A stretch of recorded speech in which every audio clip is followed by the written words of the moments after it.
Baik,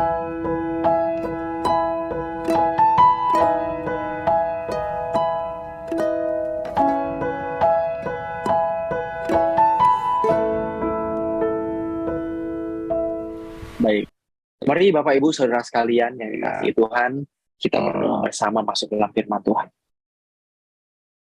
Bapa di dalam surga yang kami sembah di dalam nama Tuhan Yesus, yang tidak pernah meninggalkan kami sedikit pun, sedetik pun, terlepas dari apa yang kami alami dan apa pergumulan dan kejatuhan yang kami alami, Engkau tidak pernah meninggalkan kami. Oleh karena itu kami sampai syukur pada malam hari ini terlebih dahulu. Syukur Tuhan.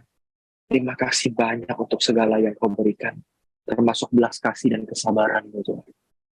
Malam ini di kesempatan yang baik melalui ruang virtual ini Tuhan, izinkan kami untuk mendekat di hati-Mu dengan mengenal kebenaran, mengenal apa yang harus kami lakukan. Ajar kami untuk semakin seperti Engkau. Kuduskan hati kami seperti hati-Mu Tuhan. Terima kasih buat segalanya. Lawat setiap kami, berkati urapi setiap kami Tuhan. Pakailah hamba-Mu yang hina ini untuk menyampaikan firman-Mu yang mulia. Supaya setiap kami diberkati dalam Engkau. Terima kasih Bapak. Saya bersyukur dan berdoa. Haleluya. Amin. Sekali lagi shalom bagi kita semua. Senang bisa berjumpa dengan kita meskipun melalui ruang virtual. Tapi saya percaya kita semua bisa dilawat Tuhan tanpa terbatas oleh ruang dan waktu ya Bapak Ibu Saudara sekalian. Dan sedikit perkenalan mungkin, nama saya seperti yang tertera di Zoom gitu ya. Nama saya Pendeta Gren Nixon. Bapak Ibu Saudara bisa panggil saya Gren, Pendeta Gren atau Pendeta Nixon, yang mana yang cocok dengan lidah gitu ya Bapak Ibu ya. Saya tinggal di Jakarta dengan istri dan seorang anak. Saya sehari-hari beraktivitas sebagai seorang dosen dan pendeta penuh waktu di Sekolah Tinggi Teologi Ekumene Jakarta. Kalau Bapak Ibu nanti mampir ke Jakarta, apalagi ke Jakarta Utara ya, jangan sombong gitu ya. Jangan segan kalau ketemu saya, meskipun saya mungkin tidak hafal mukanya, karena sebagian besar juga tidak nyala kamera gitu Bapak Ibu ya. Kita sapa-sapa aja gitu ya. Kita keluarga dalam Tuhan meskipun kita belum mengenal secara dekat. Baik Bapak Ibu Saudaraku sekalian, sebagai pengantar dari apa yang mau saya sampaikan malam hari ini, saya mau mengingatkan kita semua termasuk diri saya sendiri Bapak Ibu Saudaraku sekalian, bahwa menjadi orang Kristen bukan berarti hanya aktif dalam kegiatan gereja, bukan hanya berarti memiliki status sebagai orang Kristen, dibaptis, dan bahkan mungkin menjadi aktivis atau hamba Tuhan seperti saya. Menjadi Kristen sesungguhnya tidak cukup dengan hal tersebut. Dengan hal semua itu nggak cukup. Kekristenan kita pada akhirnya akan dibuktikan dengan satu hal Bapak Ibu Saudaraku sekalian. Dengan satu hal. Yaitu apakah kehidupan kita, apakah karakter kita, apakah isi hati kita, pikiran kita, perbuatan kita seperti Tuhan Yesus itu sendiri. Seperti Tuhan Yesus sendiri. Karena dalam kekristenan ini kita ada dalam perjalanan untuk menjadi seperti Yesus. Jadi kekristenan kita akan mencapai puncaknya, akan benar-benar utuh, benar-benar jadi bulat, jadi sempurna kalau kita mulai semakin serupa dengan Tuhan dalam pikiran, perasaan, dan perilaku kita. Itu yang mungkin kita semua harus ingat Bapak Ibu Saudaraku sekalian, termasuk saya. Kekristenan tidak bisa digantikan dengan apapun. Status, kalung salib, bahkan mungkin tato salib gitu Bapak Ibu ya. Ada orang tato salib sampai lengannya hilang gitu kan. Yang lebih besar salibnya di lengan daripada lengannya gitu ya. Tatonya lebih besar daripada lengannya begitu. Atau pelayanannya begitu banyak, begitu cakap berkhotbah. Semua itu nggak cukup Bapak Ibu. Kekristenan itu puncaknya adalah keserupaan kita dengan Yesus itu sendiri. Oleh karena itu khotbah saya malam hari ini, sharing saya malam hari ini Bapak Ibu Saudaraku sekalian, memang bukan hanya sifatnya itu mau menuhin pikiran saja. Karena kalau khotbah yang memenuhi pikiran, itu bisa banyak kita peroleh. Bisa banyak. Bahkan kalau kita buka YouTube sekarang, waduh khotbah itu bertaburan Bapak Ibu. Benar-benar seperti bintang di langit dan pasir di laut. Itu banyak banget. Jadi kalau mau cari tahu tentang Kristen itu di YouTube itu bertumpah ruah. Tapi kalau kita berkumpul di ruang virtual seperti ini dengan pujian penyembahan dan suasana yang baik yang kita bangun dari awal, saya berharap kita semua bukan hanya memenuhi pikiran kita dengan pengetahuan baru, dengan pemahaman bahwa oh penerimaan tuh begitu ya. Oh itu penerimaan ya artinya ya. Saya berharap bukan cuma begitu Bapak Ibu. Saya berharap khotbah saya malam hari atau yang saya bagikan malam hari ini Bapak Ibu menjadi sesuatu renungan, menjadi suatu refleksi bagi kita untuk merenungkan kembali bagaimana kualitas hati kita di hadapan Tuhan. Jadi saya akan saya akan merasa khotbah ini menjadi utuh, menjadi lengkap kalau kita semua bisa bersama-sama merenungkan kembali. Coba kita bersama-sama duduk di kaki Tuhan, bukan hanya duduk diam mendengar menerima pengetahuan, tapi juga sambil mengoreksi diri. Termasuk saya sebagai hamba Tuhan juga. Nggak ada di antara kita yang boleh luput dari mengoreksi diri. Nggak boleh Bapak Ibu. Kita semua harus sama-sama mengoreksi diri. Dan firman ini pedang bermata dua. Menusuk yang menyampaikan maupun yang menerima penyampaian itu. Mari Bapak Ibu Saudaraku sekalian kita rendah hati pada malam hari ini untuk menerima kebenaran ini. Bicara mengenai penerimaan Bapak Ibu. Yang tadi saya awal katakan, kehidupan kita menjadi serupa dengan Yesus itulah keutuhan Kristen. Salah satu indikator kecil, salah satu gejala mula-mula atau gejala pertama, ya, meskipun ini bukan gejala seutuhnya Bapak Ibu, ya masih banyak aspek lain yang harus dibahas. Tapi salah satu gejala, salah satu ciri orang yang benar-benar semakin menjadi serupa Yesus dalam perjalanan rohaninya, itu ditandai dengan dia bisa menerima semua orang. Itu dengan dia ditandai bisa menerima semua orang, termasuk menerima dirinya sendiri. Saya ulangi, kematangan kita dalam kekristenan atau kedewasaan kita sebagai orang Kristen, ukuran pertama atau gejala pertamanya adalah ketika kita bisa menerima diri kita sendiri maupun menerima orang lain. Penerimaan ini Bapak Ibu, saya mungkin klasifikasikan dalam dua level ya. Dua level. Yang satu level moral umum, yang kedua level anak Allah. Meskipun keduanya nggak bisa terpisahkan sebenarnya. Meskipun nggak bisa terpisahkan. Dua hal ini saling harus berhubungan, berkaitan. Karena kalau yang satu lepas dari yang lain, itu jadi nggak sempurna. Tapi penerimaan itu ada dua level. Level moral umum, artinya dilakukan oleh orang pada umumnya, mau orang Kristen, non-Kristen, di sini levelnya harus dulu mencapai ini. Baru kemudian masuk level anak Allah. Jadi kalau orang mau punya penerimaan seperti anak Allah, seperti anak-anak Tuhan Yesus ya, seperti saudara-saudara Tuhan Yesus, nggak bisa kalau dia nggak lewatin moral umum dulu. Nggak bisa, itu pasti bohong. Itu bohong.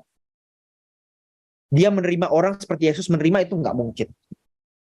Nah, level pertama moral umum itu mencakup begini Bapak Ibu.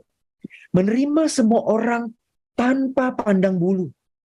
Mau agamanya apa, mau sukunya apa, warna kulitnya apa, identitas gendernya apa, status sosialnya apa, penampilannya gimana. Itu kita mesti bisa benar-benar menerima mereka, menyambut mereka seperti saudara. Orang yang masih rasis, contohnya ya rasis ya, nggak suka bergaul dengan orang dari warna kulit tertentu, suku tertentu, bahkan menjelekkan, memfitnah, mempunyai stereotip gitu ya. Stereotip itu semacam generalisir ya. Orang Tionghoa itu semua pelit, jangan percaya sama mereka, misalnya begitu. Orang Batak itu kasar-kasar, hati-hati loh. Yang masih rasis begini, susah punya hati seperti Yesus. Penerimaan kita pada orang lain, terlepas dari latar belakangnya, itu level pertama Bapak Ibu.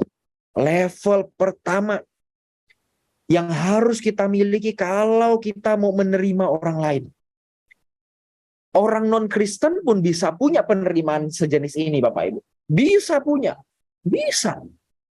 Masa kita orang Kristen nggak bisa punya? Kita harus punya ini. Membeda-bedakan orang apalagi dengan status sosialnya ya. Hanya bergaul dengan orang-orang yang punya status sosial tertentu, dari kalangan tertentu, punya fasilitas tertentu. Ini jahat Bapak Ibu Saudaraku sekalian. Ini jahat. Ini yang ditegur oleh Rasul Yakobus di jemaat hari itu. Bahwa kamu memandang muka. Kamu memandang muka. Padahal Tuhan tidak memandang muka. Hati-hati Bapak Ibu. Mungkin ini sederhana. Mungkin ini kelihatannya, wah saya udah lewat nih levelnya nih. Saya nggak di situ lagi. Coba. Sekali lagi saya mau ingatkan Bapak Ibu bagi kita semua. Please.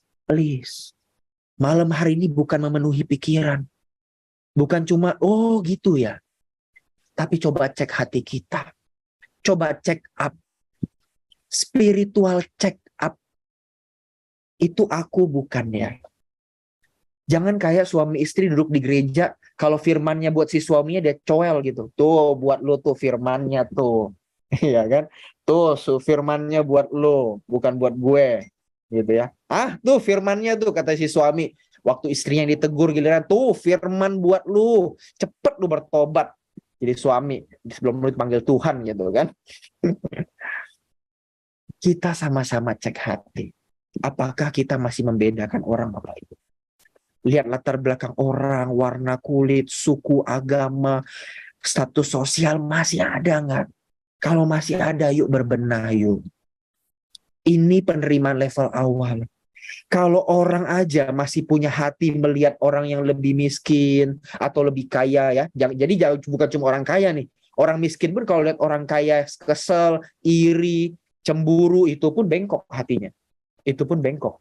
Sama. Jadi mau orang miskin, orang kaya itu bukan masalah statusnya, tapi sikap hatinya. Melihat orang yang lebih tinggi atau lebih rendah dari dia. Coba dicek Bapak Ibu. Coba dicek yang jujur. Masih nggak beda-bedain orang lihat penampilannya. Kalau aneh, nggak jelas, asing. Nggak mau bergaul sama mereka. Nggak mau mengulurkan tangan. Yuk kita coba cek bersama. Ketika Bapak Ibu sudah lewat level ini, baru bisa masuk level kedua. Penerimaan. Level anak Allah. Level anak Allah. Nah, bagaimana kita bisa menerima dengan level anak Allah? Ini kan pertanyaannya. Level anak Allah itu kan level tinggi. Bukan level kaleng-kaleng, Bapak Ibu. Saya harus jelaskan dulu apa sih dimaksud penerimaan level anak Allah. Penerimaan level anak Allah adalah penerimaan yang didasarkan bukan pada ukuran manusia. Bukan pada ukuran dunia pada umumnya. Tapi pada ukuran hati Tuhan. Yang jadi ukuran tuh hati Tuhan. Hati Tuhan. Makanya tadi saya bilang, kalau yang level pertama nggak lewat, masih ngeliat orang beda warna kulit, sensi. Masih lihat orang yang beda status sosial, males. Masih lihat orang yang mungkin penampilannya nggak jelas bagi kita, nggak menarik, kita kurang suka. Nggak bisa masuk ke level yang kedua. Karena untuk memiliki hati Tuhan, orang mesti punya hati manusia dulu. Banyak manusia nggak punya hati manusia loh. Nggak bisa. Tahu maksudnya Bapak Ibu ya, nggak punya hati manusia ya. Bukan artinya cangkok dari babi, bukan Bapak Ibu ya. Meskipun jantungnya ada sekarang, ada cangkok babi gitu ya katanya ya. Penemuan terbaru ya, jantung tuh bisa cangkok jantung babi gitu ya. Tapi bukan artinya itu. Maksudnya level manusia aja dia nggak lolos gitu loh. Mau level Tuhan nggak bisa. Harus level Tuhan. Nah jadi orang Kristen tuh sampai di sini titiknya. Menerima dalam ukuran hati Tuhan. Nah ini kan levelnya berat ini. Waduh, hati kita manusia kan kecil Bapak Ibu. Hati Tuhan itu lebar, besar, dalam, bijaksana. Wah, ini levelnya berat. Makanya kalau kita nggak sungguh-sungguh ya nggak bisa sampai level ini. Kita hanya akan menerima manusia seperti manusia pada umumnya menerima. Tapi kita nggak akan pernah sampai tujuan Tuhan untuk membuat kita bisa menerima orang lain seperti dia menerima. Padahal pergumulan kita tadi saya awal katakan, menjadi seperti Yesus. Yang artinya penerimaan kita itu kualitasnya kualitas Tuhan Yesus. Bukan penerimaan kualitas orang baik di dunia. Meskipun itu level awalnya dulu. Tapi level yang lebih dari itu kita seperti Yesus menerima orang. Nah, bagaimana caranya? Bagaimana caranya? Saya ajak kita untuk buka di Roma 15 ayatnya yang ke-7. Roma 15 ayatnya yang ke-7. Saya bacakan bagi kita semua. Roma pasal 15 ayatnya yang ke-7. Sebab itu, terimalah satu akan yang lain, sama seperti Kristus juga telah menerima kita untuk kemuliaan Allah. Perhatikan Bapak Ibu. Di sini Paulus memberikan tuntunan yang sifatnya di mindset, di pikiran. Paulus mengajarkan jemaat untuk, kamu kalau mau terima orang seperti Tuhan, ingat nih, sama seperti Tuhan terima kamu, lakukanlah hal itu kepada orang lain. Jadi dari ayat ini kita dapat satu pelajaran berharga. Penerimaan itu mau nggak mau dari mindset. Paulus ngajak kita buat berpikir ulang, buat nostalgia. Nah, ini nostalgia, ini istilah bagus Bapak Ibu. Paulus tuh ngajak kita nostalgia. Bagaimana Tuhan dulu nerima kita. Begitu pula kamu harus terima orang lain. Mainnya di mindset tuh. Paulus tuh ngajak kita nostalgia. Loh, nostalgia dari apa, Pak? Nostalgia dari bagaimana Tuhan buka hatinya buat kita. Bapak Ibu, saudaraku sekalian, yuk coba berpikir yuk. Saya ajak kita menyelam dikit. Saya ajak kita coba menyelam dikit. Menyelam kembali ke masa-masa kita cinta mula-mula sama Tuhan. Bapak Ibu pasti ingat entah itu masa-masa KKR atau masa-masa waktu Bapak Ibu pemuda remaja ikut satu kebaktian gitu ya, cinta mula-mula. Coba kembali ke cinta mula-mula Bapak Ibu. Ingat, coba diingat.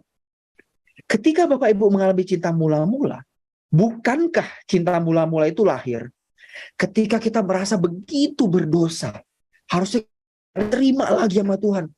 Aku begitu hina Tuhan. Aku begitu hancur. Aku nggak pantas. Aku nggak layak tuh. Tapi dalam kebesaran hati Tuhan, dalam kemurahan dan belas kasihnya Tuhan, Dia melawat Bapak Ibu Saudara sekalian dan saya. Dia buka dekapannya lebar-lebar, dia peluk kita sama seperti seorang ibu yang peluk kita. Dia usap-usap rambut kita, dia sayang-sayang kita, dia bilang, aku udah lupakan semua masa lalumu. Sepahit apapun, semenyakitkan apapun masa lalumu kepadaku, bagaimanapun kamu melukai perasaanku dengan dosa-dosamu, aku terima engkau apa adanya sekarang. Coba diingat Bapak Ibu, coba diingat. Kalau saya ingat begini, nggak berlebihan Bapak Ibu yang nggak lebay ya.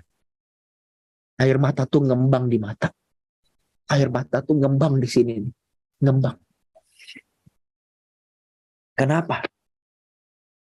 Karena nggak pantas banget saya diterima. Waduh, hancur kita Bapak Ibu. Hina.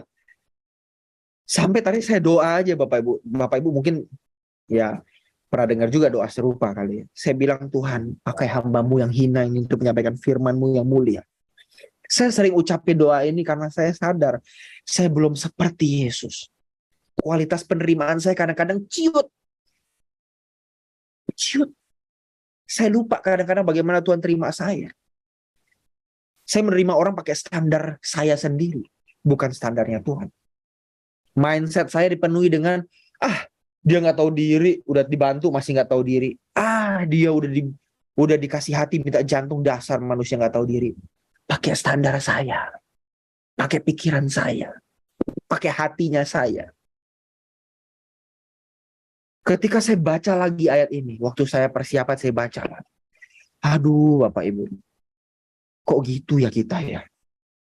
Kok sama pasangan hidup yang kita pilih sendiri, ya, yang kita pilih dengan sadar, kok kita nggak bisa terima loh kalau dia bersalah loh. Sebesar apapun kesalahannya, kok kita nggak bisa terima loh. Kok kita nggak bisa terima kalau dia misalnya punya kelemahan, punya kekurangan, kok nggak diterima ya? Orang tua kita yang udah ngebesarin kita mungkin karena satu dua kesalahan akhirnya kita clash, kita konflik sama mereka. Kok kita nggak punya hati yang besar buat menerima dia ya? Kok kita lupa ya Tuhan dan nerima kita begitu rupa? Kita yang kurang ajar, kita yang hina, kita yang menyakiti hati Tuhan begitu rupa. Tapi kita seakan-akan tuh orang suci yang kasih level tinggi buat orang lain, kasih standar tinggi buat orang lain. Nih, kalau gue terima lu, jangan lu bikin salah di hadapan gue ya. Kalau lu kasih kesalahan depan gue, lu bikin kesalahan depan saya 2-3 kali, saya nggak mau lagi ampuni kamu. Saya nggak mau lagi terima kamu. Kok bisa gitu kita ya? Kok kita bisa gitu ya Bapak Ibu ya? Kok kita mau loh menerima yang baik dari Tuhan, tapi kita nggak mau memberi yang terbaik kepada orang lain. Bukan bicara soal duit. Duit kita itu nggak ada apa-apa di mata Tuhan. Hati kita yang menerima sesama, menerima diri kita sendiri, itu yang Tuhan inginkan. Benar-benar menerima seperti Tuhan menerima orang lain. Seperti Tuhan terima kita loh. Bapak Ibu pasti punya pengalaman pribadi lah dengan Tuhan. Dan saya yakin pengalaman kita tuh lebih banyak melukai Tuhan ketimbang menyenangkan Tuhan. Setuju Bapak Ibu? Amin. Amin. Lebih banyak kan melukai Tuhan kan ketimbang menyenangkan Tuhan. Kalau tadi ada lagu menyenangkanmu, senangkanmu, hanya itu kerinduanku. Seberapa banyak kita menyenangkan Tuhan hari ini ketimbang melukai dia dengan pikiran, perasaan, dan perilaku kita. Tapi begitu banyak kita melukai Tuhan pun Tuhan buka dekapannya buat kita. Itulah penerimaan seperti Tuhan Bapak Ibu. Penerimaan yang didasarkan, ya. Bagaimana sih penerimaan anak Allah itu? Yang pertama, penerimaan anak Allah adalah penerimaan yang berdasarkan atau yang dialaskan pada penerimaan Tuhan pada diri kita. Sifatnya kristosentris. Bagaimana Kristus menerima, aku pun harus demikian. Bagaimana Kristus menunjukkan kasihnya padaku, pengampunannya, penerimaannya padaku, demikian pula aku melakukannya pada orang lain dan diriku sendiri. Sifatnya kristosentris, berpusat pada Kristus. Itu Roma 15 ayat 7. Jadi kalau Bapak Ibu mau mengampuni, menerima orang lain, jangan pakai standar hati kita. Tapi pakai standar hatinya tuh Tuhan Bapak Ibu. Wah Pak itu susah Pak, kita masih manusia daging Pak.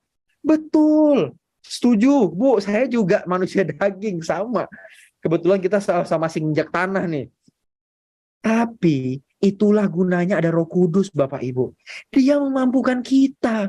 Jangan mengerdilkan kuasa Roh Kudus.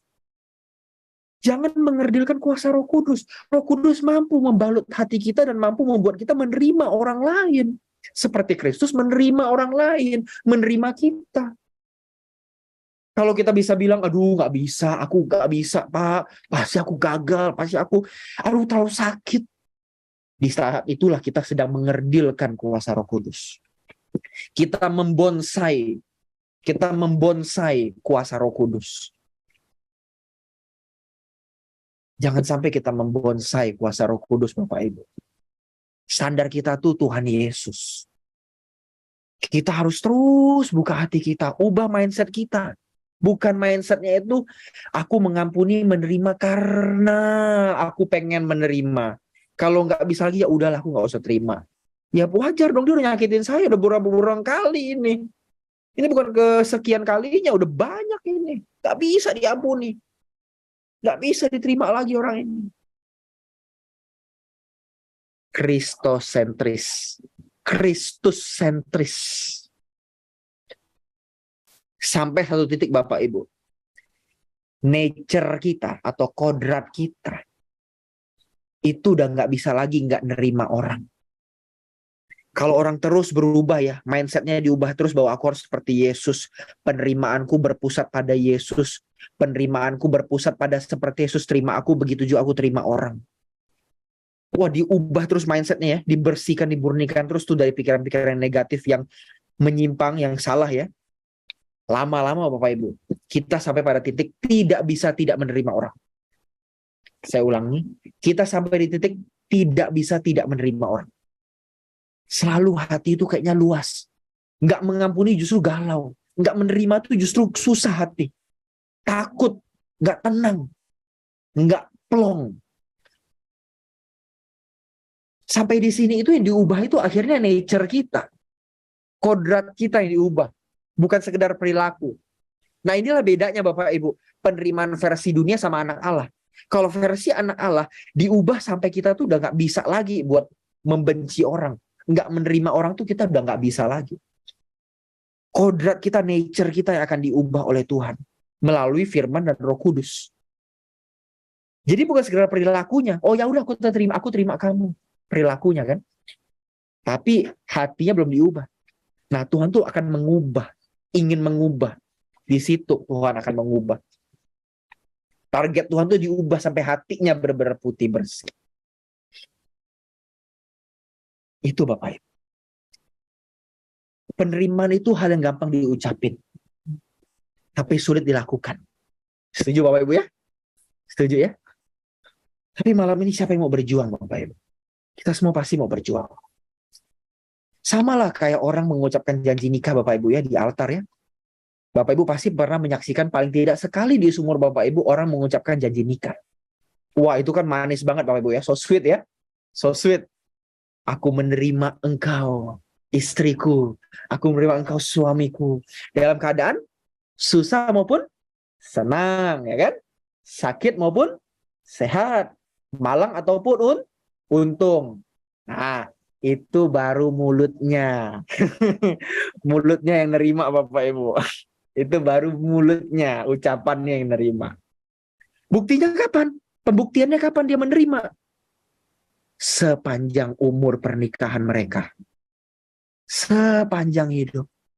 Waktu suamimu atau istrimu jatuh sakit, stroke, misalnya ya, amit-amit, tapi misalnya stroke, udah nggak menarik, nggak secantik dulu, nggak seganteng dulu, boro-boro mau cantik, orang stroke gimana? Mukanya udah pasti susah sebelah gitu ya. Mau boro-boro ganteng, udah sehat aja udah syukur. Ya kan? Waktu stroke, misalkan sakit, apakah engkau masih benar-benar menerima dia? Kan banyak akhirnya orang selingkuh karena suami atau istrinya udah nggak kayak dulu, sakit keras. Akhirnya cari pelarian ke yang lain. Bahkan nggak sakit keras pun hanya karena misalkan ya, ini biasa bapak-bapak ya, tapi ibu-ibu juga ada sih. Biasanya tapi bapak-bapak, karena saya juga ngalamin atau dengar dari teman-teman saya banyak. Karena istrinya mungkin udah bentuk tubuhnya berubah, berbeda gitu ya, nggak kayak waktu nikah gitu kan. Waktu nikah kan gitar Spanyol, ya kan? Nah, waktu setelah menikah gitar apa? Jawab sendiri Bapak Ibu ya. Nanti kena body shaming kita, nggak boleh ya. Nah, waktu berubah bentuk tubuh, wah udah, aduh, rumput tetangga lebih hijau kata dia. Nah ini nih, nggak sakit aja dia bisa punya alasan buat ninggalin. Nggak terbukti itu janji nikahnya. Aku menerima engkau sebagai pasangan hidup dalam berbagai keadaan. Bohong akhirnya, nggak keterima. Waktu bisnis hancur, tetap nggak kita bisa bekerja sama sebagai sepasang suami istri yang saling membangun dan saling menguatkan. Jangan salah-salahan suami istri.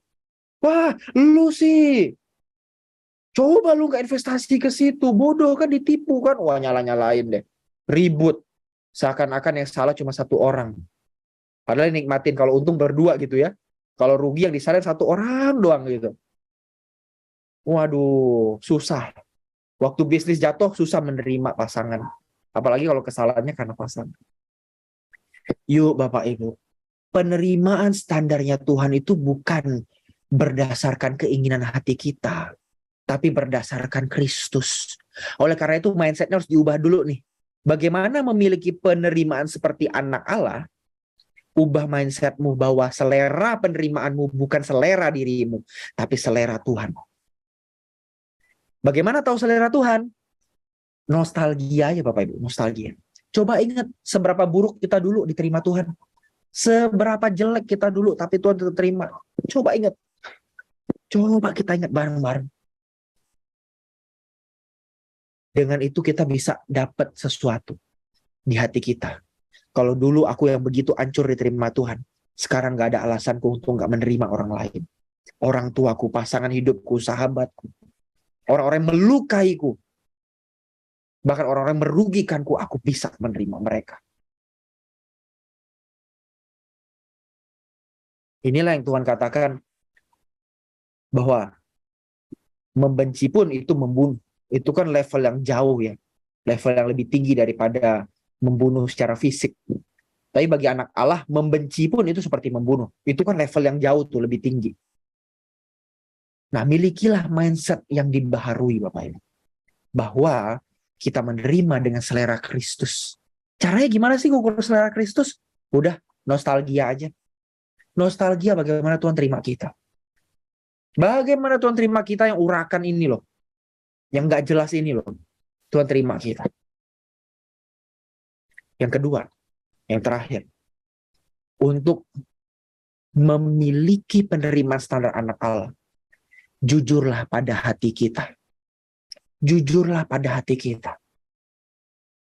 Kalau kita belum menerima seseorang, bilang, Tuhan, aku belum menerima dia full. Aku masih ada kepahitan, masih ada sakit hati, masih ada kebencian. Jujur.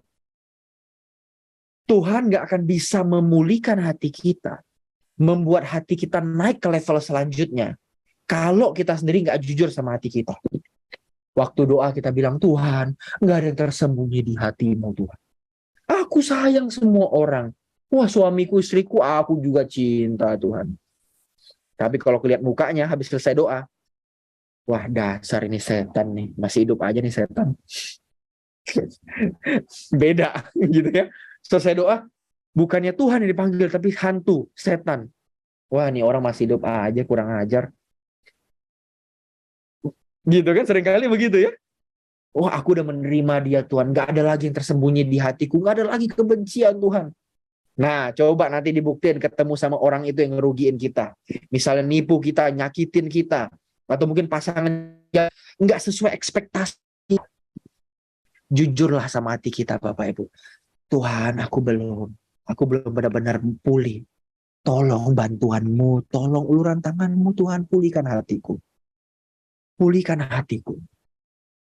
Pulihkan hatiku, Tuhan. Supaya aku benar-benar bisa memiliki penerimaan seperti Tuhan. Jujur. Jujur itu penting, Bapak Ibu. Jujur sama hati kita dan Tuhan. Jujur. Jangan bohong. Nggak usah bohong di hadapan Tuhan. Tuhan tahu kok hati kita. Beri ruang bagi diri kita untuk memproses luka itu, Bapak Ibu. Memang nggak cepat. Kalau kita dilukai orang, dirugikan orang, nggak mudah untuk mengampuni. Nggak mudah untuk menerima. Beri ruang bagi diri kita untuk memproses luka itu. Kalau Bapak Ibu belum sembuh, belum benar-benar pulih, ya udah nggak apa-apa, bilang ke Tuhan, Tuhan aku belum sembuh. Beri aku kesempatan, beri aku waktu, Tuhan. Nggak masalah. Jangan bohong. Jangan munafik. Bilang enggak padahal iya. Nah, makanya Bapak Ibu, saya punya tips kecil Bapak Ibu ya. Supaya kalau kita berurusan dengan manusia, kita nggak sakit hati, kita nggak kecewa. Ini satu hukum yang mungkin saya juga mulai terapkan dalam hidup saya. Hukumnya begini Bapak Ibu. Kalau berurusan dengan manusia, turunkan ekspektasi, naikkan toleransi. Saya ulangi. Turunkan ekspektasi, naikkan toleransi. Jangan tinggi-tinggi ngarep sama manusia. Sama pasangan hidup, sama orang tua, sama anak, sama mertua, sama menantu, sama bos, sama karyawan, sama anak buah. Jangan harap tinggi-tinggi. Wah, dia pendeta. Harusnya dia nggak begitu. Wah, dia kan orang tua.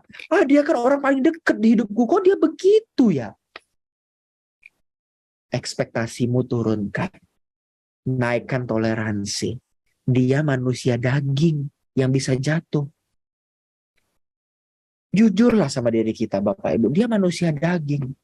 Dia perlu dapat kesempatan kedua. Jujur sama diri kita. Jujur, Bapak Ibu. Jujur, yuk sama-sama yuk. Turunkan ekspektasi, naikkan toleransi. Dan kalaupun Bapak Ibu, pada akhirnya kita masih sulit menerima orang, kita mengalami banyak cobaan, banyak pergumulan, banyak orang yang mungkin datang dan melukai kita misalkan ya, melukai kita, membuat kita jadi nggak nyaman, membuat kita jadi sakit hati, merugikan kita, bahkan itu orang terdekat kita. Bapak Ibu jangan sampai gagal untuk melihat pekerjaan Tuhan di balik luka itu. Jangan sampai melewatkan berkat Tuhan. Karena ketika Bapak Ibu mengalami hal itu, bukan cuma masalahnya yang harus kita peroleh, tapi perolehlah berkat dari masalah itu. Setiap masalah ada berkat, Bapak Ibu. Tuhan janjikan ke kita bahwa kita tahu sekarang bahwa Allah turut bekerja dalam segala hal mendatangkan kebaikan. Turut bekerja dalam segala hal, betul? Termasuk datangnya musuh, datangnya benalu dalam hidup kita, orang-orang merugikan, orang-orang yang sepertinya tidak nyaman, tidak menguntungkan dengan kita, bahkan menjadi beban dalam tanda kutip ya. Ketika mereka hadir dalam hidup kita, itu bukan berarti kita hanya menghadapi masalah. Tapi ingat, ada berkat di situ. Ada berkat. Kita nggak pernah tahu orang yang kita hadapi itu ternyata mungkin perlu jamahan Tuhan lewat hati kita yang penuh dengan kemurahan, penuh dengan belas kasih. Ketika dia bertemu dengan kita, dia melukai kita, tapi kita tetap menunjukkan belas kasih dan penerimaan. Dia mungkin bisa bertanya, kok ada orang seperti ini ya? Kok ada ya orang seperti ini ya? Jadilah orang seperti itu, Bapak Ibu. Orang yang dipertanyakan, kok bisa ya ada orang menerima seperti ini ya? Kok bisa loh ada orang kayak begini? Jadilah orang seperti itu, Bapak Ibu. Sehingga akhirnya nama Tuhan dimuliakan dalam hidup kita. Itu berkatnya, Bapak Ibu. Dan bukan cuma buat orang lain. Ketika kita mengalami pergumulan, masalah, clash sama orang lain, konflik, atau hal-hal yang nggak nyaman bagi diri kita, Bapak Ibu sadar atau tidak, kita sedang diajar Tuhan untuk memperluas hati kita. Kita memperluas hati kita. Kalau dulu hati kita itu seperti jalan gang ya Bapak Ibu ya. Jalan gang yang sempit sekali nerima orang, nerima kendaraan, cuma satu kendaraan, dua kendaraan gitu ya. Kita mau dilatih Tuhan untuk punya hati yang lebar. Seperti lapangan terbang. Seperti jalan lapangan terbang yang bisa muat satu pesawat besar. Satu pesawat besar. Pekerjaan Tuhan yang besar bisa mampir di hati kita. Bisa Tuhan percayakan di hidup kita. Tapi sebelum pekerjaan Tuhan itu dipercayakan pada hidup kita, hatimu dulu harus diperbesar sama Tuhan. Makanya Tuhan izinkan orang-orang yang melukai, merugikan, bahkan membebani hidup kita. Tuhan izinkan. Supaya apa? Supaya hati kita lebar. Selebar lapangan terbang. Kita bisa menerima orang seperti Tuhan menerima. Inilah penerimaan level anak Allah, Bapak Ibu. Saya mengerti sepertinya ini tidak menarik. Bahkan ini seperti beban baru yang Bapak Ibu terima ketika mendengar khotbah ini. Tapi saya mau bilang satu hal. Berbahagialah Bapak Ibu yang benar-benar menyimak khotbah ini dan berusaha untuk menghidupinya. Berbahagialah. Karena Bapak Ibu akan masuk ke dalam satu fase hidup yang berbeda. Bukan hanya fase hidup orang rata-rata. Tapi fase hidup orang yang ingin menjadi seperti anak Allah. Orang-orang yang menjadi seperti Yesus. Dan ini panggilan kita Bapak Ibu. Bapak Ibu mau pilih, mau ambil boleh. Nggak ambil pun saya nggak paksa. Ini undangan yang semua orang harus masuk dengan hati yang damai sejahtera. Karena pilihannya sendiri. Tapi kalau saya boleh mengajak, mari Bapak Ibu, kita miliki penerimaan yang utuh seperti Tuhan. Penerimaan dewasa yang Tuhan kehendaki. Bukan penerimaan standar manusia, apalagi standar hatiku sendiri. Tapi standar Tuhan. Yuk kita nostalgia, lihat bagaimana Tuhan menyelamatkan kita. Mati di atas kayu salib buat kita yang hina ini. Buat kita yang nggak jelas ini. Bagaimana Tuhan mati buat kita. Dan jangan lupa, jujur pada diri kita. Jangan luka yang ada itu bisa jadi berkat buat kita. Bisa jadi pemulihan buat kita. Bisa jadi berkat buat orang lain. Bilang ke Tuhan, Tuhan tolong aku belum bisa. Jujur aja kalau belum bisa. Biar Tuhan melawat kita. Biar Tuhan membebat hati kita. Memulihkan hati kita. Sampai kita punya hati seperti Dia. Mari kita berdoa Bapak Ibu Saudaraku sekalian. Tuhan, kami sudah mendengar kebenaran-Mu. Lebih dari kami mendengar. Ajar kami untuk menghidupi kebenaran ini. Kebenaran yang tidak menarik. Bahkan melukai daging kami. Yang cenderung lebih suka untuk menimbulkan perselisihan. Lebih suka untuk bertengkar. Lebih suka untuk membuat sebuah pemisahan karena ketidaksukaan atau perbedaan. Tuhan ajar kami menghidupi kebenaran ini. Dengan rendah hati hamba mohon, bebat hati kami, pulihkan hati kami, supaya kami punya hati seperti-Mu Tuhan. Supaya kami punya keberadaan seperti Engkau. Sampai satu titik kami tidak bisa tidak menerima orang lain. Sama seperti Engkau yang selalu membuka dekapan-Mu untuk kami. Berapa kali pun kami jatuh, berapa kali pun kami mengecewakan Engkau. Terima kasih Tuhan yang baik. Tuhan yang memeluk kami seperti seorang ibu. Terima kasih banyak Tuhan, terima kasih banyak. Terima kasih banyak. Kami bersyukur dan berdoa. Meteraikan firman-Mu dalam hati kami. Supaya setiap kami diberkati. Haleluya. Amin.